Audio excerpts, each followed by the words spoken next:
2020 has been an extremely difficult year for many of us, but what has not changed is the spirit that we see in our community.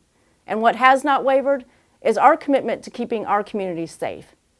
In an effort to bring some normalcy to this holiday season, we have arranged to have Clay County Sheriff's Office staff members read children's Christmas stories every Thursday night between now and Christmas Eve. I hope you'll join us, and I hope you and your family have a wonderful Christmas and a safe holiday season. Thank you.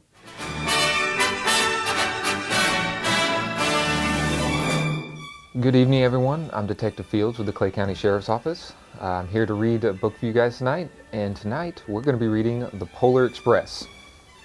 So let's get started.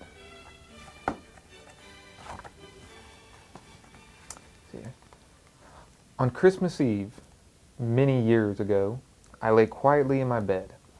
I did not rustle the sheets. I breathed slowly and silently.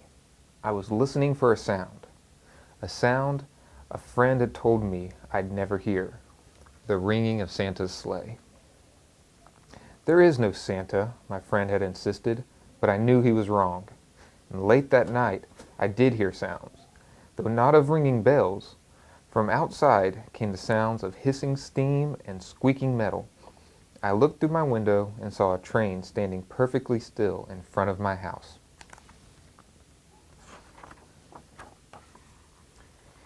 It was wrapped in an apron of steam. Snowflakes fell lightly around it. A conductor stood at the door of one of the cars. He took a large pocket watch from his vest, then looked up at my window. I put on my slippers and robe. I tiptoed downstairs and out the door. "All aboard," the conductor cried out. I ran up to him. "Well," he said, "are you coming?" "Where?" I asked. "Why, to the North Pole, of course," was his answer. "This is the Polar Express." I took his outstretched hand, and he pulled me aboard.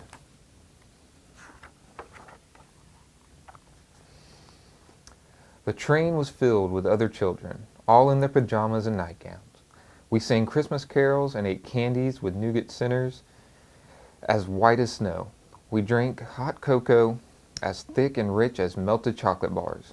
And outside, the lights of towns and villages flickered in the distance as the Polar Express raced northward.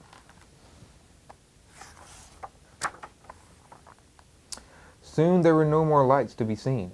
We traveled through cold, dark forests where lean wolves roamed and white-tailed rabbits hid from our train as it thundered through the quiet wilderness. We climbed mountains so high it seemed as if we would scrape the moon.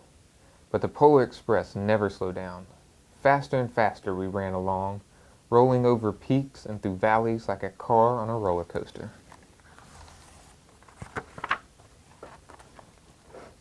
The mountains turned into hills, the hills to snow-covered plains. We crossed a barren desert of ice, the great polar ice cap. Lights appeared in the distance. They looked like the lights of a strange ocean liner sailing on a frozen sea. "There," said the conductor, "is the North Pole." The North Pole. It was a huge city standing alone at the top of the world, filled with factories where every Christmas toy was made. At first we saw no elves. "They are gathering at the center of the city," the conductor told us. "That is where Santa will give the first gift of Christmas." "Who receives the first gift?" we all asked. The conductor answered, "He will choose one of you."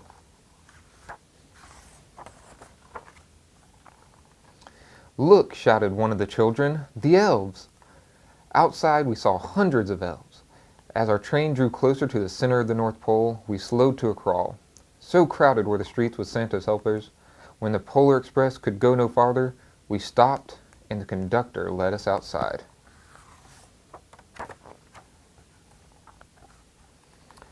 We passed through the crowd to the edge of a large open circle. In front of us stood Santa's sleigh. The reindeer were excited. They pranced and paced, ringing the silver sleigh bells that hung from their harness. It was a magical sound, like nothing I'd ever heard. Across the circle, the elves moved apart and Santa Claus appeared. The elves cheered wildly. He marched over to us and pointing to me said, "Let's have this fellow here." He jumped into his sleigh. The conductor handed me up. I sat on Santa's knee and he asked, "Now, what would you like for Christmas?" I knew that I could have any gift I could imagine, but the thing I wanted most for Christmas was not inside Santa's giant bag. What I wanted more than anything was one silver bell from Santa's sleigh. When I asked, Santa smiled. Then he gave me a hug and told an elf to cut a bell from a reindeer's harness. The elf tossed it up to Santa. He stood, holding the bell high above him, and called out, "The first gift of Christmas." A clock struck midnight as the elves roared their approval. Santa handed the bell to me, and I put it in my bathrobe pocket. The conductor helped me down from the sleigh, and Santa shouted out the reindeers' names and cracked his whip. His team charged forward and climbed into the air. Santa circled once above us, then disappeared in the cold, dark polar sky. As soon as we were back inside the Polar Express, the other children asked to see the bell. I reached into my pocket, but the only thing I felt was a hole. I had lost the silver bell from Santa Claus's sleigh. "Let's hurry outside and look for it," one of the children said. But the train gave a sudden lurch and started moving. We were on our way home. It broke my heart to lose the bell. When the train reached my house, I sadly left the other children. I stood at my doorway and waved goodbye. The conductor said something from the moving train, but I couldn't hear him. "What?" I yelled out. He cupped his hands around his mouth. "Merry Christmas," he shouted. The Polar Express let out a loud blast from its whistle and sped away.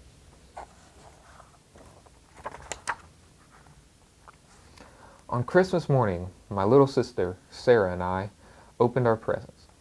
When it looked as if everything had been unwrapped, Sarah found one last small box behind the tree. It had my name on it. Inside was a silver bell. There was a note. "Found this on the seat of my sleigh.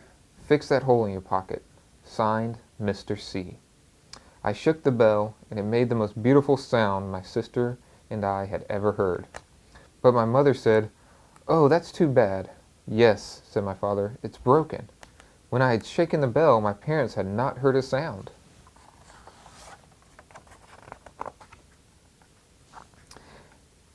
At one time, most of my friends could hear the bell, but as years passed, it fell silent for all of them. Even Sarah found one Christmas that she could no longer hear its sweet sound. Though I've grown old, the bell still rings for me, as it does for all who truly believe. And that's the Polar Express. Hope you guys had a good time listening. Merry Christmas.